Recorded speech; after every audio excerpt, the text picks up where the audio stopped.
Hi అండి, అందరూ బాగుండాలని కోరుకుంటూ అమెరికా వదిలి వెళుతున్న ఇండియన్స్. అమెరికాకి రావాలని ఇండియాలో ఉన్న చాలామంది విశ్వ ప్రయత్నాలు చేస్తుంటే అమెరికాకు వచ్చిన వాళ్ళు నిజంగానే తిరిగి వెళ్తున్నారా? ఎంత పర్సంటేజ్ వరకు తిరిగి వెళ్తున్నారు? దానికి కారణాలు ఏంటి? ఇందులో అసలు నిజం ఎంత? చెప్పే ముందు ఒక చిన్న రిక్వెస్ట్ అండి, మీరు ఈ వీడియో చూస్తుంటే కనుక దయచేసి ఒక లైక్ చేయండి, షేర్ చేయండి, తప్పకుండా సబ్స్క్రైబ్ అయితే చేసుకోండి. అమెరికా అంటే భూతల స్వర్గం అని చాలామంది అనుకుంటారు. అందుకే మన ఇండియన్స్ చాలామంది ఏ విధంగానైనా సరే అమెరికా రావాలని విశ్వ ప్రయత్నాలు చేస్తూ ఉంటారు. అమెరికాకు వస్తే కోట్లలో డబ్బు సంపాదించుకోవచ్చు, లగ్జరీ కారుల్లో తిరగవచ్చు, పిల్లలకి ఎడ్యుకేషన్ ఫ్రీ, ఎక్కడ రోడ్ల మీద మురుగునీరు ప్రవహించదు, రోడ్ల మీద చెత్తా చెదారం ఇష్టారాజ్యంగా వేయరు, రోడ్లు గుంతలు గతుకులతోటి అడ్డదిడ్డంగా ఉండవు, ఎక్కడ ట్రాఫిక్ జాములు రోజుల తరబడి ఉండవు, కరెంటు కోతలు ఉండవు. ఇంత లగ్జరీ లైఫ్ని వదులుకొని ఇండియన్స్ కొంతమంది తిరిగి ఇండియాకి వెళుతున్నారు. ఈ కాన్సెప్ట్పై నా ఒపీనియన్ క్లియర్గా షేర్ చేసుకోవాలనుకుంటున్నానండి. కొన్ని నాకు తెలిసిన రియల్ ఇన్సిడెంట్స్ని బేస్ చేసుకొని మరీ చెప్తాను. సో అమెరికాకి రావాలి అనుకునే వాళ్ళ సంఖ్య చాలా ఎక్కువ, ఇండియన్స్ మరీ ముఖ్యంగా. అయితే 2024 వరకు ఒక్కసారి అమెరికాకు వచ్చిన వాళ్ళు తిరిగి అమెరికా నుంచి ఇండియాకి తిరిగి వెళ్ళడం అనేది చాలా అంటే చాలా తక్కువ పర్సంటేజ్. కొన్ని అమెరికన్ డేటా ప్రకారము దాదాపుగా ఇండియన్స్ అమెరికాలో 70 లక్షల మంది ఉన్నారట. అందులో 2025 ఒక్క సంవత్సరంలోనే దాదాపుగా 2 లక్షల మంది తిరిగి ఇండియాకి వెళ్ళడం జరిగింది. ఎందుకు 2025లో అంత ఎక్కువ మంది తిరిగి ఇండియాకి తిరిగి వెళ్తున్నారు? దానికి కారణాలు ఏంటి? మొదటిది పేరెంట్స్ కోసం ఆర్ ఫ్యామిలీ కోసం.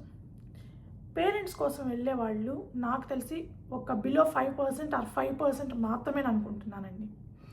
ఎందుకు అనంటే నేను విన్నదాని ప్రకారం ఇండియాలో నేను ఉన్నప్పుడు ఇక్కడికి రాకముందు ఎవరైనా మేము తిరిగి ఇండియాకి వచ్చేస్తాము అని చెప్తే పేరెంట్సే వద్దని చెప్పేవాళ్ళు. ఎందుకంటే కొంతమంది పేరెంట్స్ మా పిల్లలు అక్కడ ఉంటున్నారని గొప్పలు చెప్పుకోవాలి. వాళ్ళు ఇంకొక రకం పేరెంట్స్ మేము పడ్డ బాధలు చాలే, వాళ్ళు లగ్జరీగా బతుకుతున్నారు కదా, వాళ్ళు హ్యాపీగా మంచి లైఫ్ అనుభవిస్తున్నారు కదా, ఇంకెక్కడికి వచ్చి ఏం చేస్తారు అని రెండోది. మూడో వాళ్ళు మేము ఇక్కడ బాగానే ఉంటుంది కదా, ఇక్కడికి వస్తే మా పిల్లలు ఇక్కడికి వెనక్కి వచ్చేస్తే మాకు అవమానం, మమ్మల్ని అవమానిస్తారు, మమ్మల్ని ఏదో ఒకటి అంటారు, మా పిల్లల్ని ఏదో ఒకటి అంటారు, భయం. ఈ 3 రీజన్స్ వల్ల చాలామంది పేరెంట్స్ అమెరికాలో ఉన్న పిల్లల్ని తిరిగి వస్తాము అని అంటే రావద్దనే చెప్తారు. కాకపోతే కొంతమంది మాత్రం వస్తే బాగుండని ఫీలింగ్ తోటి ఉంటారు. ఇక్కడ ఉండేవాళ్ళు కూడా సర్టైన్ టైం తర్వాత తిరిగి ఇండియాకి వెళ్ళాలి అనుకుంటారు పేరెంట్స్ కోసం. అందుకే నేను చెప్పింది కేవలం 5% కంటే తక్కువే పేరెంట్స్ కోసం ఇండియాకి తిరిగి వెళ్ళేవాళ్ళు. చాలామంది పేరెంట్స్ కోసం మా ఫ్యామిలీ కోసం వెళ్తున్నాము, మేము ఫ్యామిలీని మిస్ అవుతున్నాం అని చెప్పినప్పటికీ కూడా నాకు తెలిసి అందులో అంతా నిజం ఉండదండి. పర్సనల్ రీజన్స్ అన్నీ క్లియర్గా ఎవ్వరూ సోషల్ మీడియాలో షేర్ చెయ్యరు. ఇది మాత్రం నిజం నాకు తెలిసినంతవరకు. సో పేరెంట్స్ కోసం వెళ్ళే వాళ్ళ పర్సంటేజ్ అనేది ఈ మధ్య కాలంలో కొద్దిగా పెరిగిందనే చెప్పొచ్చు. దీనికి ఒక రియల్ ఇన్సిడెంట్ నేను షేర్ చేసుకుంటానండి, నాకు తెలిసిన వ్యక్తి గురించి. సో ఆయన మేము వచ్చినప్పుడు కొంచెం అటు ఇటుగా ఒక 1 ఇయర్ మాకంటే ముందు వచ్చారు అమెరికాకి. So I-140 green card process అయిపోయింది. I-140 ఆయన ఇక్కడికి వచ్చిన తర్వాతే ఆయనకి అమెరికన్ సిటిజన్స్ అయిన 2 పిల్లలు పుట్టారు. సో ఇండియాలో వాళ్ళ ఒక్క మదర్ మాత్రమే ఉంటుంది. ఆయనకి ఫాదర్ రీసెంట్గా చనిపోయారు. సో ఆయన ఆల్రెడీ ఒక 6 months బ్యాక్ వాళ్ళ ఫ్యామిలీని ఇండియాకి పంపించడం జరిగిందనమాట. ఎందుకంటే ఇంకొక టైం ఉంది, కొంత టైం ఉంది, ఒక 2 years కొంచెం డబ్బులు ఎర్న్ చేసేసుకొని వెళ్దాము అనే ఫీలింగ్ తోటి ఉన్నారనమాట. వెళ్ళిపోతారు, అందుకే ఫ్యామిలీని కూడా పంపించారు. ఈలోపు కొంచెం మనీ ఎర్న్ చేసుకుందాం. సింగిల్గా ఉంటే ఏమవుతుందంటే ఇక్కడ కొంచెం ఖర్చులు తగ్గి బాగా మనకి చేతిలో మనీ కనిపిస్తుంది అనమాట. అందుకని చెప్పి ఫ్యామిలీని చాలామంది ఇండియాకి పంపిస్తూ ఉంటారు. సో అలాంటి సిచ్యువేషన్లో ఆయన సీరియస్గా స్ట్రిక్ట్గా ఫాలో అవుతున్నాడు. నేను ఇండియాకి వెళ్ళిపోవాలి, మా అమ్మగారిని చూసుకోవాలి, తను ఒక్కటే ఉంటుంది, ప్రస్తుతానికి రిలేటివ్స్ ఉంటారు కాబట్టి వాళ్ళు సపోర్ట్ ఇస్తున్నారు. బట్ ఎంతకాలం ఇస్తారు? రేపు ఎమర్జెన్సీ అయినప్పుడు ఎవరు ఇవ్వరు. సో ఆయనకి సిస్టర్ ఉంటే ఆ సిస్టర్ కూడా అమెరికాలోనే ఉంటుంది కాబట్టి ఆయన ఒక్కడే కొడుకు కాబట్టి తల్లిని చూసుకోవడానికి ఆయన ఒక 1.5 year 2 years తర్వాత వెళ్ళిపోవాలనే ప్రయత్నంలో ఫ్యామిలీని ముందుగానే పంపించేసేసారనమాట, మనీ ఎర్న్ చేసుకొని వెళ్దామని. ఎందుకు అని అంటే ఫస్ట్ థింగ్ ఇక్కడ వాళ్ళిద్దరూ హస్బెండ్ వైఫ్ ఇండియాలో ఉన్నప్పుడు ఇద్దరు జాబులు చేసేవాళ్ళు, ఐటీ జాబులే చేసేవాళ్ళు. వాళ్ళు ఇప్పుడు ఇండియాకి వెళ్ళినా కూడా వాళ్ళు ఐటీ జాబులు చేసుకోవచ్చు. ఇప్పుడు ఇండియాలో కూడా మంచి జాబ్స్, మంచి శాలరీస్ వస్తున్నాయి ఒకటి. రెండవది వాళ్ళ ఇద్దరు పిల్లలు ఇక్కడ సిటిజన్స్. ఎప్పుడైనా సరే లైఫ్లో వాళ్ళు పెద్ద అయినాక ఎప్పుడైనా తిరిగి రావచ్చు అమెరికాకి రావాలనుకుంటే. ఎవరు అడ్డం చెప్పలేరు, అడ్డుపడలేరు. మూడవది already green card process complete అయిపోయింది. ఆయన పర్మిషన్ ఇయర్ ఏదైతే ఉందో అది కరెంట్ ఇయర్ అయినప్పుడు వాళ్ళు స్టేటస్ చేంజ్కి అప్లై చేసుకోవచ్చు అమెరికాకు వచ్చి, లేదంటే ఇండియా నుంచి అయినా సరే స్టేటస్ చేంజ్కి అప్లై చేసుకోవచ్చు అనమాట. ఏ విధంగా చూసుకున్నా ఎక్కడ నెగిటివ్ లేదు, అంత పాజిటివే. ఒకవేళ ఇండియాకి వెళ్ళినా కూడా ఎలాంటి ప్రాబ్లం లేదు. సో ఇలాంటి వాళ్ళు చాలామంది ప్రీ ప్లాన్డ్గా అన్నీ సెట్ చేసుకొని పేరెంట్స్ కోసం వెళ్తున్నారు. లేదంటే కొంతమంది గ్రీన్ కార్డ్ వచ్చిన తర్వాత ఇంకా చాలే, ఇక్కడ సంపాదించుకున్న వరకు, ఇక్కడ ఉన్న వరకు చాలే అని చెప్పి వెళ్ళే వాళ్ళు ఉన్నారు పేరెంట్స్ కోసం. సో అలా పేరెంట్స్ కోసం చాలామంది ఈ మధ్య కాలంలో ఇండియాకి తిరిగి వెళ్తున్నారండి. అయితే ఇండియాకి తిరిగి వెళ్ళి ప్రతి ఒక్కళ్ళు పేరెంట్స్ కోసం అని చెప్పిన ప్రతి ఒక్కళ్ళు పేరెంట్స్ కోసం కాదు అనేది నా ఒపీనియన్. బట్ రియల్గా జెన్యూన్గా నేను ఇప్పుడు చెప్పిన అతను లాంటి వాళ్ళు ఫ్యామిలీ కోసం, పేరెంట్స్ కోసం, వాళ్ళని చూసుకోవడం కోసం తిరిగి ఇండియాకి వెళ్తున్నారు. అది రెండవది మెయిన్ ఇంపార్టెంట్, జాబ్ పోవడం. అమెరికాలో 2025 ట్రంప్ అమెరికా అధ్యక్షుడు అయిన తర్వాత చాలా స్ట్రిక్ట్గా రూల్స్ అనేవి ఇంప్లిమెంట్ చేశారు. చాలా మాస్ లే ఆఫ్స్ కూడా చాలా ఎక్కువగా జరుగుతున్నాయి అండి. విపరీతంగా లే ఆఫ్లు జరుగుతున్నాయి. ఎంత దారుణంగా జరుగుతున్నాయి అంటే అంత ఎక్కువ జరుగుతుంది. ప్రతి కంపెనీ మనకి కొన్ని కంపెనీలు పేపర్లో న్యూస్లో రావడం వల్ల ఈ కంపెనీల్లో తీసేస్తున్నారు అనుకుంటున్నారు తప్ప, చిన్న కంపెనీ ఆ స్థాయికి ఎంతమందిని లే ఆఫ్ చేయగలరో అంతమందిని లే ఆఫ్ చేసేస్తున్నారు, మాస్ లే ఆఫ్లు చేస్తున్నారు. సో అందువల్ల జాబులు పోయి చాలామంది స్ట్రగుల్ అవుతున్నారు. ఆ స్ట్రగుల్ అయ్యే వాళ్ళు కొంతమంది చూస్తున్నారు, 2 months చూసేవాళ్ళు, 3 months. చాలామందికి జాబులు వస్తున్నాయండి, 2 months 3 months లోపే జాబులు వస్తున్నాయి. కానీ కొంతమందికి రావటం లేదు. అది మనం వాళ్ళకి టాలెంట్ లేదని, వాళ్ళకి స్కిల్ సెట్ లేదని చెప్పలేం, కానీ టైం కూడా బ్యాడ్ అయ్యి ఉండొచ్చు, మనం దాన్ని ఏం చేయలేము. సో అలా జాబులు పోయిన వాళ్ళు 5 to 6 months ట్రై చేస్తున్నారు ఎట్లాగట్లా సర్వైవ్ అవుదామని. కానీ సర్వైవ్ అవ్వలేక తిరిగి ఇండియాకి వెళ్ళే వాళ్ళు చాలామందే ఉన్నారు. అలాంటిది నాకు తెలిసి ఒక ఇన్సిడెంట్ జరిగిందండి. సో వాళ్ళు ఇక్కడికి వచ్చి ఆల్మోస్ట్ ఒక 5 years or 6 years అయ్యింది అనుకుంటాను. సో 6th year కంప్లీట్ అవ్వలేదు, 5 years కంప్లీట్ అయింది అట్లుంది. సో చాలా స్ట్రగుల్ అయ్యారు. ఫ్యామిలీని ఇండియాకి పంపించేశారు. ఫస్ట్ జాబ్ అయిన వెంటనే ముందు ఫ్యామిలీని ఇండియాకి పంపించేశారు. పంపించిన తర్వాత ట్రై చేస్తూనే ఉన్నారు. ఎక్కడ కనీసం కాల్స్ కూడా లేని సిచ్యువేషను. ఒక్క 6 months ఉన్నారండి స్ట్రగుల్ అవుతానే. 6 monthsలో ఒక్క ఇంటర్వ్యూకి కూడా అటెండ్ అవ్వలేకపోయారు. అంత కష్టంగా ఉందన్నమాట. ఇక 6 months ఉండి ఉన్న సేవింగ్స్ అన్నీ అయిపోతాయి. ఇంక పేరెంట్స్ ఇండియా నుంచి ఇక్కడికి వాళ్ళ దగ్గర కోట్లు ఉన్నా సరే ఇక్కడికి పంపించలేరు. సో అందుకని చెప్పి 6 months తర్వాత ఇంకా కష్టంలే, ఇక్కడ ఉండడం కూడా waste, time waste, money waste, అన్నీ వేస్ట్ అని చెప్పి అట్లా ఇండియాకి వెళ్ళిపోవడం జరిగిందనమాట. ఇండియాకి వెళ్ళిపోతే ఫస్ట్ ఇంట్లో వాళ్ళకి తెలిసింది చిన్నగా. ఈ రోజుల్లో అమెరికాలో జరిగే ప్రతి చిన్న విషయం అండి, అసలు తుమ్మిన తుమ్ము తగ్గిన దగ్గు కూడా పల్లెటూళ్ళల్లో ఉండే వాళ్ళకి కూడా క్లియర్గా తెలిసిపోతుంది. అంత ఫాస్ట్గా న్యూస్ స్ప్రెడ్ అవుతుంది. ఒకటి మీడియా ద్వారా కావచ్చు, ఇంకొకటి ఇండ్లల్లో వాళ్ళు మరి ఇంట్లో పేరెంట్స్కి కానీ, తెలిసిన వాళ్ళకి కానీ, ఫ్రెండ్స్కి కానీ చెప్పుకోవడం వల్ల కావచ్చు. పల్లెటూరికి కూడా ప్రతి చిన్న విషయం అమెరికాలో ఇదిగో ఇది జరిగింది అని మనకి అమెరికాలో తెలిసేలోపు ఇండియాలో తెలిసిపోతుంది, పల్లెటూళ్ళ దాకా వెళ్ళిపోతుంది అనమాట. అంత ఫాస్ట్గా స్ప్రెడ్ అవుతుంది న్యూస్. సో అక్కడికి వెళ్ళినాక ఏమవుతుందంటే చాలామంది స్ట్రగుల్ అవుతున్నారు. ఇండియాకి వెళ్ళిన తర్వాత ఊళ్ళకి వెళ్తే ప్రతి ఊళ్ళు దెప్పడము, ఏదో ఒకటి అంటము, ఇట్లాంటివి చేస్తున్నారని సిటీల్లోనే ఉండిపోవడం, ఇట్లాంటివి కూడా జరుగుతున్నాయి అనమాట. నేను ఒక ఇన్సిడెంట్ విన్నాను కాబట్టి చెప్తున్నాను. సో అలా జాబులు పోవడం వల్ల చాలామంది ఇప్పుడు ఇండియాకి వచ్చిన వాళ్ళల్లో నాకు తెలిసి ఒక 20 to 25% ఇట్లా జాబులు పోవడం వల్లే ఇండియాకి వచ్చిన వాళ్ళు కూడా ఉన్నారండి. ఇకపోతే మూడవది టైం కంప్లీట్ అయిపోవడం వల్ల. టైం కంప్లీట్ అవ్వడం ఏంటి అని అంటే, అమెరికాకు వచ్చి 6 years కంప్లీట్ అయిందనుకోండి, గ్రీన్ కార్డ్ ప్రాసెస్ అంటే I-140 కంప్లీట్ అవ్వకపోతే వాళ్ళు అమెరికాలో ఉండలేరు 6 years కంప్లీట్ అయిన తర్వాత. సో అలాంటి వాళ్ళు కొంత పర్సంటేజ్ ఈ మధ్య కాలంలో ఇండియాకి రిటర్న్ అవుతున్నారు. ఎలా అంటే ఇక్కడ H-1B మీద వచ్చిన వాళ్ళు 6 years టైం పీరియడ్, వాళ్ళు 6 years ఇక్కడ హ్యాపీగా వర్క్ చేసుకోవచ్చు. కానీ 6 years తర్వాత కంప్లీట్ అయిన తర్వాత ఇక్కడ ఉండాలంటే కంపల్సరీ వాళ్ళు గ్రీన్ కార్డు ప్రాసెస్ ఏదైతే ఉందో ఆ ప్రాసెస్ కంప్లీట్ చేసుకొని ఉండాలి. సో చాలా చాలా కంపెనీలు ఏంటంటే సర్వీస్ బేస్డ్ కంపెనీలు వచ్చి రాగానే గ్రీన్ కార్డ్ ప్రాసెస్ చేయవండి. ఒక 4 ఇయర్స్ అదే కంపెనీలో కంటిన్యూస్గా చేస్తుంటే అప్పుడు గ్రీన్ కార్డ్ ప్రాసెస్ చేస్తాయి. ఇప్పుడున్న సిచ్యువేషన్లో అసలు చాలా కంపెనీస్ 2025లో ఆల్మోస్ట్ అన్ని కంపెనీస్ గ్రీన్ కార్డ్ ప్రాసెస్ చేయడం అనేది తగ్గించేసి మానేసినాయి అనమాట, అసలు ఆపేసినాయి. మేము చెయ్యము అని చెప్తున్నాయి క్లియర్గా, మేము చెయ్యము అని చెప్తున్నారనమాట గ్రీన్ కార్డ్ ప్రాసెస్ కూడా. సో అలా దానివల్ల కూడా 6 ఇయర్స్ కంప్లీట్ అయిన తర్వాత అమెరికాలో ఉండడానికి లేదు కాబట్టి ఆ పరిస్థితుల్లో కూడా ఇండియాకి వస్తున్నారు. ఎలా అంటే గ్రీన్ కార్డ్ ప్రాసెస్లో వేజ్ డిటర్మినేషన్ తీసుకున్నాక పర్మ్ ఫైల్ చేయాలి. పర్మ్ ఫైల్ చేసి 1 ఇయర్ కంప్లీట్ అయితేనే మనం త్రూ అటార్నీ ద్వారా ఇంకొక 1 ఇయర్కి అంటే 7th ఇయర్కి ఎక్స్టెండ్ చేసుకోవచ్చు. త్రూ అటార్నీ ద్వారా మా పర్మ్ వేసి 1 ఇయర్ అయింది, మాకు ఇంకా కంప్లీట్ అవ్వలేదు. సో ఆ కీ పాయింట్ని బేస్ చేసుకొని అటార్నీస్ ఒక 1 ఇయర్ టైమ్ కోర్టు దగ్గర నుంచి తీసుకొస్తారనమాట. దానివల్ల ఏమవుతుందంటే 7 ఇయర్స్ వరకు ఉండొచ్చు. ఒకవేళ ఈ 6th ఇయర్ లోపు పర్మ్ వేసి 1 ఇయర్ కూడా కాలేదు అని అంటే కనుక వాళ్ళు ఇక అమెరికాలో ఉండటానికి లేదు, ఎట్టి బస్సులో ఇండియాకి వెళ్ళిపోవాల్సిందే. సో ఇది నేను ఇన్సిడెంట్ ఈ మధ్యకాలంలో చాలా చూసానండి ఈ కేసులు.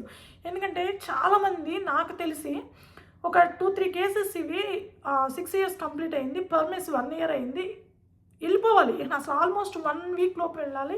అటార్నీస్ కాంటాక్ట్ అవుతారు. త్రూ అటార్నీస్ కూడా ఇమ్మీడియట్గా ఈరోజు చెప్తే రేపటికల్లా కోర్టు ఆర్డర్స్ తీసుకురాలేరండి, వాళ్ళ వల్ల కాదు. అది దానికి ఒక ప్రొసీజర్ ఉంటుంది, దానికి ఒక ప్రాసెస్ ఉంటుంది, దానికి కొంత టైం పీరియడ్ పడుతుంది.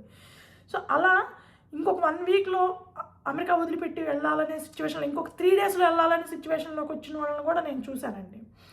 కొంతమంది అయితే ఆ 6th ఇయర్ని సేవ్ చేసుకోవడానికి టైము ఇండియాకి వెళ్ళడము, ఒక 3 months 4 months పర్మిషన్ తీసుకొని ఆ తర్వాత ఆ 4 months వాళ్ళకి టైం కలిసి వస్తుంది కాబట్టి మళ్ళీ వచ్చి ఇక్కడ జాబ్ చేసుకోవడము, మళ్ళీ వెళ్ళడము బయటికి, ఒక 2 months మళ్ళీ రావడం, ఇట్లా కూడా చేసిన వాళ్ళు ఉన్నారు.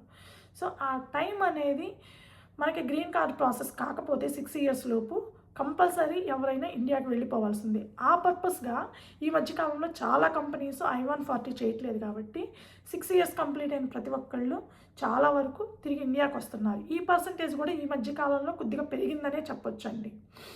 ఇకపోతే నెక్స్ట్ది బిజినెస్ పర్పస్గా, అంటే బిజినెస్ పర్పస్ అంటే ఇక్కడ గ్రీన్ కార్డ్ వచ్చో కాస్త అమౌంట్ సంపాదించుకొని ఇండియాలో బిజినెస్ చేద్దాం, ఇండియాలో కంపెనీ రన్ చేద్దాము, లేదంటే ఐటీ ఏదో ఒక ప్రాజెక్ట్ దొరికితే అక్కడ ఐటీ కన్సల్టెన్సీ కానీ ఐటీ కంపెనీ కానీ చిన్నది ఓపెన్ చేద్దాము, లేదా ఇంకేదైనా బిజినెస్ చేద్దాం అనే వాళ్ళు అట్లా కూడా మూవ్ అవుతున్నారండి. ఈ మధ్యకాలంలో ఇది పెరిగింది యాక్చువల్గా.